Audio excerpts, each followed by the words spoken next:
இது தமிழ்நாட்டுக்கும் டெல்லிக்குமான தேர்தல்னு சொல்றாங்க.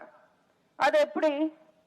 திமுக பேசுறது எப்படி இருக்குன்னா, நடக்கிறது IPL மேட்ச், ஆனா சென்னை சூப்பர் கிங்ஸ்க்கும் சவுத் ஆப்பிரிக்கா டீமுக்கும் போட்டின்னு சொல்ற மாதிரி இருக்கு.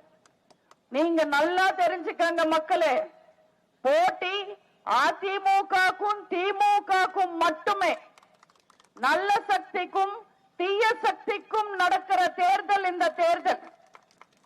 இன்னும் சொல்லணும்னா, உண்மையா போட்டி யாருக்கு தெரியுமா? மக்களுக்கும் திருட்டு திமுகக்கும் நடக்கிற போட்டி இந்த தேர்தல். மக்களுக்கும் பெண்களுக்கு எதிராக கொடூரங்களை நடத்துற திமுகக்கும் நடக்கிற தேர்தல் இந்த போட்டி. மக்களுக்கும் சட்டம் ஒழுங்க கெடுத்த திமுகக்கும் நடக்கிற போட்டி இந்த தேர்தல்.